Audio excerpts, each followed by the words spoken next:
two more Turkish journalists detained, one of whom had been covering the trial of jailed Istanbul Mayor Ekrem İmamoğlu. İmamoğlu faces charges in three separate cases, one in which he's accused of embezzling the equivalent of 10 billion euros, more than the annual budget of the city. Opening arguments, again, coinciding with preparations for the summit. At a Monday press conference in the Turkish capital, you heard of Jasper talking about Mark Rutte, a Dutch journalist, asked the NATO Secretary General if Ankara is still the best place to have a summit that defends the values of liberal democracy. Let me say this, when it comes to democracy, democracy is more than elections. Elections, of course, are crucial in democracy, but democracy is also the free media, you in this room, that you can ask all the questions you want and write the pieces you want and do your research, etc. And of course, democracy is also for people to be able to organize demonstrations if they so choose.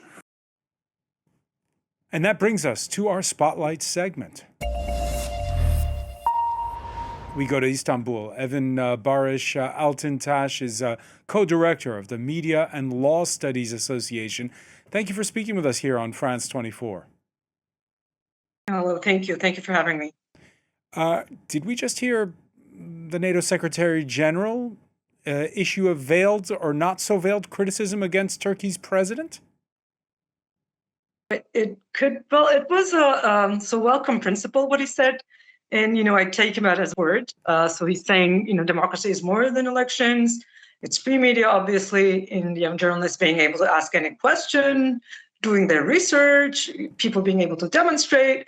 And the difficulty here is what he says is the gap between, the principle he's stating and the moment that the statement comes, because he said it now in Ankara during the NATO summit, as you said a few minutes ago, where a lot of activists and independent local journalists were detained under a crackdown, and NATO itself denied a lot of independent local journalists accreditation.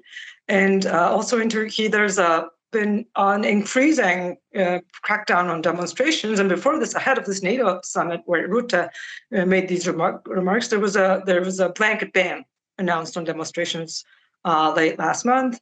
And as I said, scores of people were detained. And I want to actually, I keep coming back to this because these seem to be very, what we would call preemptive arrests, because the Ankara prosecution, after the first round of these arrests, which included journalists as well, said, these people were suspected of maybe having the possibility of protesting or of causing trouble ahead of the NATO summit. So the real test, I think, about Rutte's sentence isn't at the podium is not, it's hard to say, but it's whether NATO allies, raise these specific cases directly and press for things as, press hard for things. So let me get this straight. A blanket ban on demonstrations ahead of the summit, but then at the same time, these opening arguments beginning against the popular jailed mayor of Istanbul, Ekrem İmamoğlu. Is that also time? Is that timed because of the NATO summit, or timed because of the ban on protests? Okay, so that is a good question. I think that's probably not banned because this trial, Imamoglu trial, opened actually in March. It was early March at the Silivri prison complex, which is now where a lot of political prisoners are held. And then, as you said, there are more than 400 co-defendants. But I think I would say, although it might not have been timed before this date, is that I don't think we can say it is a completely isolated incident. I think all of these are very much connected in the sense of the pressure and crackdown in opposition, and not just İmamoğlu, but all the CHP, the opposition party municipalities have been, facing trials and detentions and arrests since the CHP won a big victory in the local elections about 2 years ago. So, and as you said, in the case of İmamoğlu, according to the indictment, he charges leading a criminal organization. There's bribery, tender rigging, embezzlement, and espionage. There's also some espionage claims, and And he has denied all the charges until now. And as you said, some of the sums that are alleged in the indictment report, are exceed the annual budget of the municipality. So regardless of, if this was like this, today's, the hearing was timed before or not, is I think the case seems to be politically motivated internationally. Many human rights organizations, the Council of Europe have also described this as politically motivated. I think the real concern is if the court meets international standards or not, and the process at this point doesn't really seem to satisfy those standards. Doesn't seem to satisfy those standards. And of course, there's the case that caught everybody's attention over the weekend. Protests over the arrest at Istanbul airport of popular comedian Deniz Göktaş for insults to Islam and to the president in his stand-up routine. Incriminating evidence includes this clip from a monologue that has 12 million views on YouTube. Apparently, one day Erdogan came across a really good video and said, "Why have I been restricting myself for 30 years? Social pressure, the text written by the people, the constitution, and so on."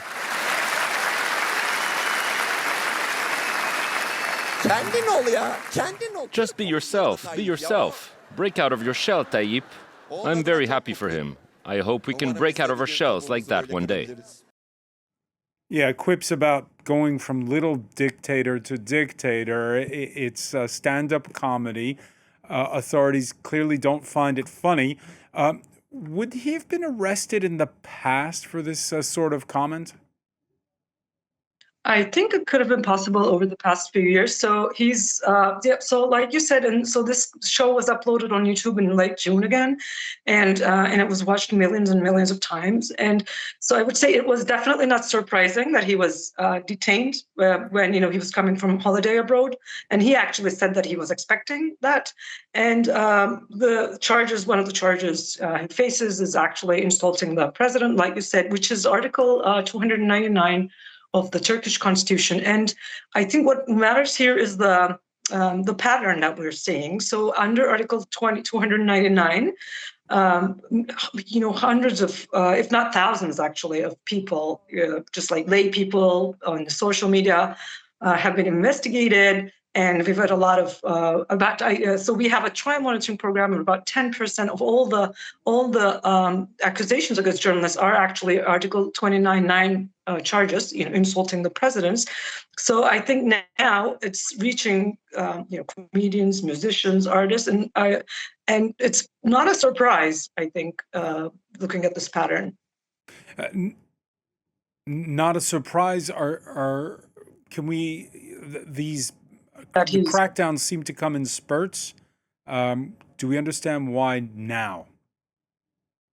No, I think the pattern has always been there. It's not actually in, I would say, spurts. I mean, I understand ahead of the NATO summit, we've been talking about it. The crackdown has intensified, but over the past years, it's been kind of coming up and going in waves. So there would be critical times according to the government's objectives or their priorities, and different groups would be targeted. It would be a church, it would be some other group. I think I wouldn't say it was, coming down in spurts, but I think in the recent period, I think the biggest change would be the more, let's say, assertive, for lack of a better word, our latest justice minister. So he's been very hands-on about these investigations about journalists and the CHP, the opposition mayors. But I would say the pattern was always there. The pattern was always there. One quick final question for you: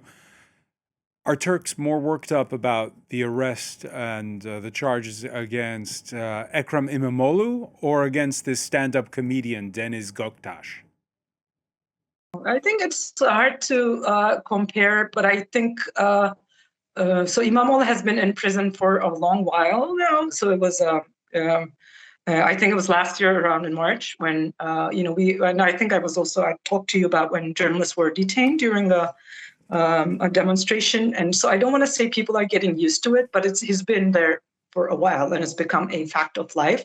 So so it wouldn't be wrong to say Deniz Göktaş's detention, let's say, was a bit more, found a lot of backlash in the past few days, but it's more recent, and he's not even a politician, quote unquote, and although he's making political satire. So in that, if we're going to compare, I think it's more recent, and although no less expected, I would say. Evan Barış Altıntaş, many thanks for joining us from